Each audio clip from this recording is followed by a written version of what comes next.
안녕하세요. 공시를 통해 투자 아이디어를 찾아주는 테린이 아빠입니다. 내용 보시고 도움되시면 구독, 좋아요, 알람 부탁드리겠습니다. 이번 시간에는 매드팩토를 알아보도록 하겠는데요. 2021년도에는 바이오 기업 중에서는 매드팩토가 좀 제가 봤을 때는 유리한 기업이 아니겠느냐, 이렇게 지금 저는 결론을 내리면서 영상을 한번 말씀드리도록 하겠습니다. 우선 이 매드팩토 최근 이제 기업이 재평가를 받고, 이 재평가 다음에는 이제 주가가 횡보를 하고 있는데, 매드팩토 이걸 복잡하게 설명드리면 한없이 복잡하기 때문에 좀 쉽게 어떻게 설명드리고자 제가 만들어 놓은 걸 한번 보도록 하겠습니다. 이 파이프라인이라고 하는 것이 시장에서 고평가를 받기 위해서는 이 여러 가지 이제 체크해야 되는 부분들이 있는데, 첫 번째가 이제 적응증이 어렵냐, 그러니까 난치병인지, 그리고 우리가 뭐 시장 규모가 큰 고용암인지. 반면에 상대적으로 할인받는 파이프라인은 시장 규모가 좀 작은 약들을 개발을 하는 경우가 많습니다. 니치 마켓을 공략하는 것이죠. 그리고 이제 또는 뭐 글로벌 임상을 하느냐, 미국이나 유럽에서 임상하는 거는 금액이 돈이 많이 들기 때문에 이쪽에서 임상하는 거에 대해서 시장은 또 가치를 많이 부여하죠. 그렇지만 국내에서 먼저 임상을 하면서 데이터를 확인한 다음에 글로벌로 가는 방법도 일반적인 방법입니다. 그렇지만 이 국내에서 하는 임상 자체가 뭐 미국이나 유럽에서 하는 임상 대비해서는 저평가를 받을 수밖에 없어요. 그리고 임상의 단계가 보통 임상 3상까지 가게 되면은 그건 뭔가 문제가 있는 겁니다. 왜냐하면 보통은 약은 임상 2상에서 대부분 라이센스 아웃돼야 되는 거고, 임상 3상까지 간다는 거는 빅파마가 당장 이거를 사서 자기들이 이제 상품화 하기에는 뭔가 난점이 있다는 거죠. 약점이 있다는 거죠. 그리고 이제 전임상과 임상 1상은 그렇게 시장에서 인정을 받지 못합니다. 동물한테 임상하는 거에 무슨 뭐 엄청난 가치가 있다고 주장하면은 아무도 귀담아 듣지 않습니다. 그리고 임상 1상도 그냥 단순 독성 테스트인데, 다만 항암제의 경우에는 임상 1상에서 객관적 반응률을 확인할 수 있기 때문에 항암제의 경우에는 특별히 임상 1상에서도 어느 정도 기업 가치를 받을 수가 있습니다. 그리고 환자 수가 좀 어느 정도 되느냐, 일부 이제 초기에 환자 수를 좀 적게 하면서 뭐 임상 2상을 2A와 2B로 나눠서 할 때 2A에서는 환자를 좀 적게 하면서 테스트를 하고, 대조군과 한꺼번에 테스트하는 뭐 2B에서는 좀 환자 수를 늘리는 이런 전략들을 많이 하시는데, 이 환자 수가 많아서 생기는 어떤 임상 데이터가 좀 더 신뢰가 높기 때문에 높은 환자 수의 임상 데이터가 시장에서는 더 고평가를 받을 수밖에 없습니다. 그리고 이 약물이 최초의 신약이냐 또는 이제 경쟁자가 많으냐, 이런 것들이 이제 시장에서는 많이 관심을 가지게 되고, 이러한 비슷한 약의 기전이 이제 이미 시판된 이력이 있으면은 좀 더 편하게 시장에서는 고평가를 주는 현상들이 있습니다. 그리고 임상 데이터가 결국에는 임상 2상에서 어떻게 잘 나오고 있느냐, 그 임상 데이터가 반면에 어떤 매력이 없는 회사들도 있어요. 왜냐하면 경쟁사 대비해서 뭐 딱히 우월한 것도 아니고, 뭐 약 이게 시판되기에는 좀 애매한 그런 객관적 반응률이 있는 뭐 항암제거나 그런 경우들이 있습니다. 그리고 이제 기타 방법으로 투여 방법이 이제 쉬운 방법이냐, 기존의 어떤 경쟁약 대비해서 우리가 알약으로 먹는 게 더 쉬운 거고, 알약보다 어려운 거는 이제 주사를 놓는 거고, 주사보다 어려운 거는 뭐 보관이 더 어려운 방법의 어떤 주사가 있을 수 있고, 또는 이제 그 다른 기계가 투입돼야 되는 어떤 투여 방법이 있을 수가 있고요. 뭐 그리고 이제 대량 생산이 용이한가, 예를 들어 뭐 세포 치료제 같은 경우는 별도로 배양을 해야 되는데 그런 배양 시설도 만들어야 되는 것들이 있고, 그러한 배양 자체가 대량으로 하기가 어렵죠. 그래서 카티나 이러한 세포 치료제들은 대량 생산에 대한 약점이 있어서 약값이 또 굉장히 높습니다. 그리고 이제 할증 요인 중에 또 어떤 것들이 있냐면, 글로벌 시장에서 관심을 받는 어떤 신약의 어떤 트렌드이냐, 우리가 이제 과거에 병용 임상이 시장 트렌드가 됐듯이 이런 시장 글로벌 시장 트렌드를 한번 체크해 보는 것도 중요한 방법이고요.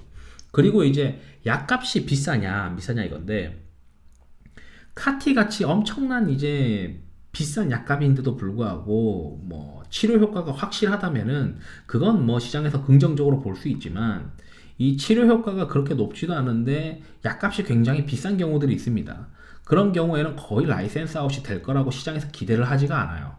그렇기 때문에 이제 그 생산할 수 있는 약값이 어느 정도 싸야 된다라는 거죠. 우리가 흔히 아는 맞춤형 치료제들은 약값이 비쌀 수밖에 없기 때문에 객관적 반응률이 높게 나오지 않으면은 그 약은 상용화되기 어렵다라고 생각하는 경우들이 많습니다. 그리고 우리가 이제 밸류에이션을 매길 때 이 임상 단계별로 할인율이 이렇게 차이가 있습니다. 이 차이가 여기 미세한 차이들 때문에 할인율이 이제 바운더리가 있는 것이겠죠.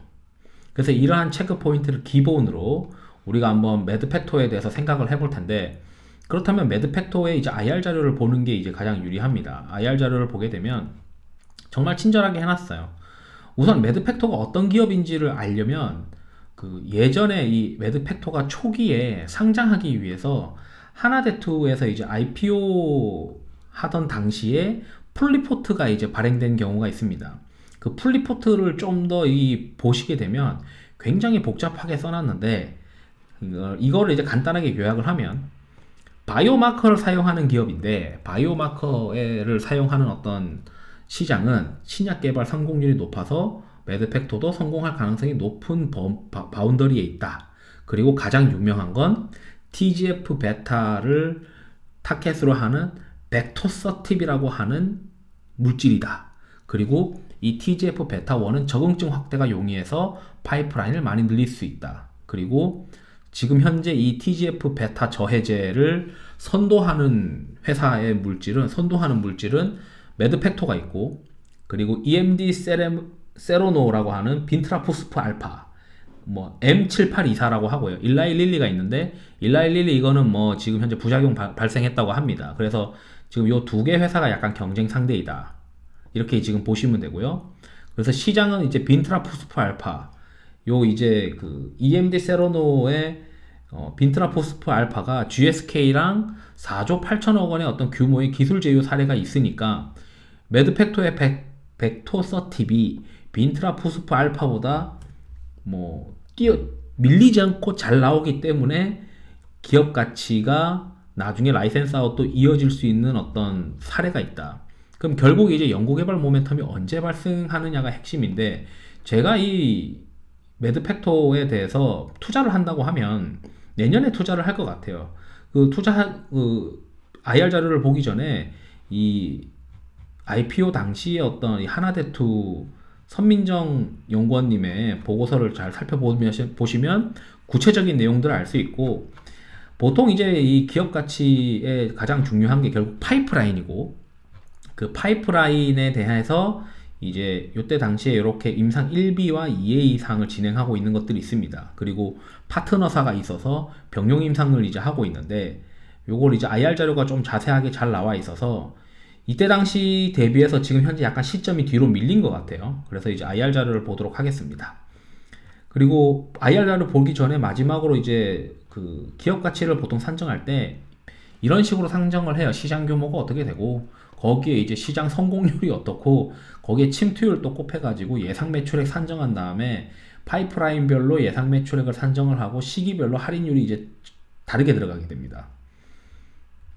근데 이게 이제 결국에는 맞지도 않고 정확하지도 않고, 그때 당시 가서 또 새로 산정해 봐야 되고, 파이프라인의 어떤 임상이 제대로 그 시점에 끝나지도 않는 데다가 투자하는 입장에서는 이렇게까지 계산을 해서 과연 이게 수익을 날 수 있겠느냐, 애널리스트는 이렇게 해야죠. 근데 저희 같은 이제 투자자들은 심플하고 직관적으로 이제 투자를 하는 게 가장 좋은 것 같습니다. 그래서 매드팩토의 IR 자료에서 가서 보시면 최근에 이제 스몰캡 팀장 키움에서 이제 스몰캡 팀장님께서 추천을 하신 것 같은데, 일단 IR 자료 보시죠.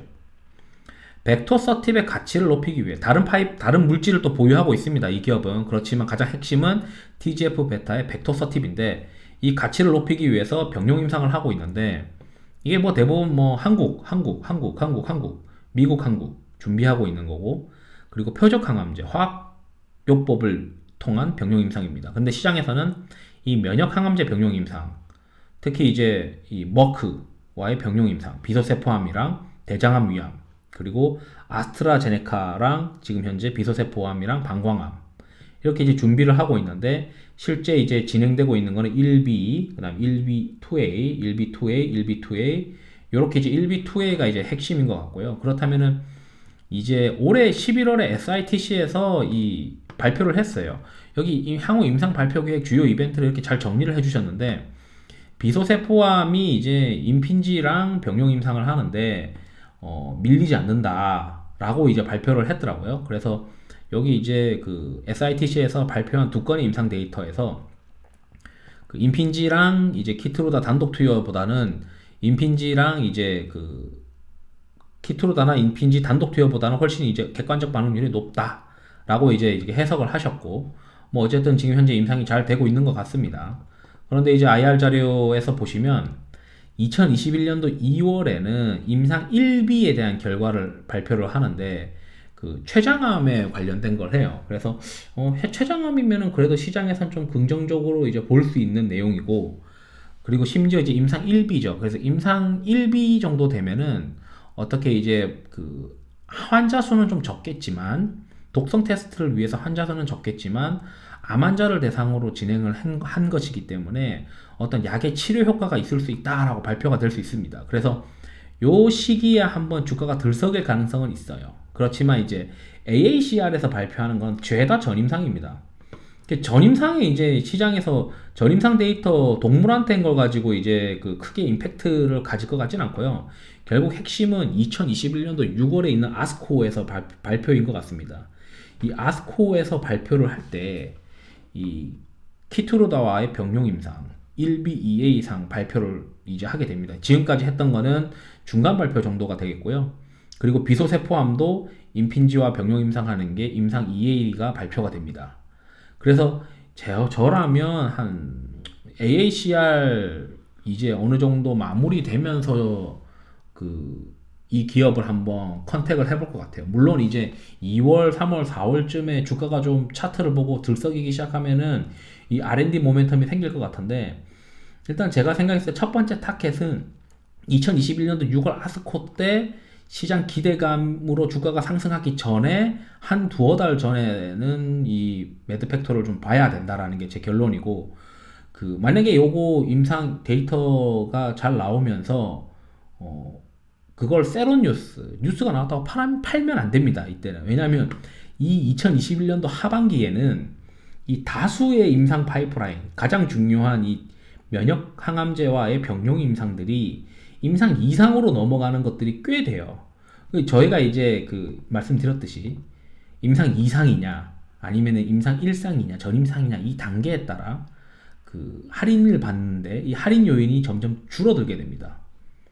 그리고 약효가 점점 있다고 이제 시장에서 생각을 할 수밖에 없기 때문에 할인율이 점점 줄어들게 되고, 할인율이 줄어드는데 그게 한두 개의 파이프라인이 할인율이 감소하는 것이 아니기 때문에 이 매드팩토의 어떤 시가총액이 점프업 할 수 있는 시점은 여기서 자세하게 보시면 친절하게 말씀을 해주셨는데 6월달부터일 가능성이 있습니다. 물론 주가는 한 두세 달은 더 선행해서 움직일 수 있고, 분명 애널리스트들은 6월달에 어떤 임상 데이터를 발표하기 전에 올해 이제 한 3, 4월쯤부터는 매드팩토의 R&D 모멘텀을 주목해야 된다라고 하는 보고서가 나올 것이고, 6월달에 아스코에서 어떠한 데이터들을 발표할 것 같다라고 할 것이고, 더불어 임상 2상에 대한 진입 시점을 연말까지 이제 추가로 발표를 하지 않겠느냐, 이렇게 이제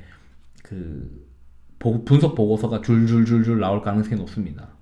그렇기 때문에 이제 매드팩토가 지금 현재 주가가 한번 점프업 한 다음에 쉬는 이유는 이번에 이 아스코 상반기에 있었던 어떤 임상 데이터 발표 이후에 11월에 이제 SITC죠. SITC 발표는 어느 정도 시장에서 눈치를 챈 것 같아요. 그래서 추가적으로 SITC에서는 예상했던 정도, 기대했던 정도가 나왔다라고 해서 주가가 추가 상승한 건 없습니다. 그리고 현재 이제 추가적인 임상 데이터를 더 기대를 해서 만족을 시켜야 이제 주가가 갈 수 있는 상황이 되지 않았느냐, 이렇게 저는 이제 생각을 하고, 저도 이제 이 기업에 대해서 관심을 많이 가지고 있고, 내년에 이제 R&D 모멘텀이 충분히 있을 수 있기 때문에 우리 이제 이 매드팩토 IR 자료가 굉장히 친절하게 되어 있습니다. 나머지 부분들은 굉장히 읽기가 어려워요. 관심 있으신 분들은 하나하나 보시면 되는데, 저 같은 이제 플레이어드 같은 경우에는 그냥 간단하게 보시고 언제 시점에 사서 사람들이 임상 2상에 대한 기대감, 임상 데이터에 대한 기대감이 붉어지기 시작할지를 머릿속에 넣고 언제 매수하면 좋을까를 고민하시면 됩니다. 제가 이제 이전 시간에 말씀드렸던 박셀바이오는 2022년도에 모멘텀이 있잖아요. 그러면은 뭐 이런 전략도 세울 수 있죠. 매드팩토로 올해 내년 한 3, 4월에 매드팩토를 투자를 해서 뭐 한 가을 겨울쯤에 있는 그 11월에 있을 내년 11월에 있을 SITC 모멘텀이 뭐 여기 이제 매드팩토에서 있을 수 있는데 그때까지 이제 주식을 보유하다가 박셀바이오가 카티 파이프라인을 2022년도에 추가할 수 있으니까 2021년도 말에는 박셀바이오로 갈아타겠다. 뭐 이런 전략도 이제 여러분들은 세울 수가 있습니다. 결국에는 투자를 해서 R&D 모멘텀을 즐기려면 이 타임라인을 잘 이렇게 체크를 하시는 게 중요하다. 이렇게 이제 간단하게 말씀드리겠습니다. 뭐 물론 약의 기전이 어떻고 그 약의 기전의 어떤 경쟁력이 어떻고 뭐 연구진들이 어떻고 이런 부분들은 그 따로 그냥 챙겨서 보시면 될 것 같습니다. 네, 감사합니다.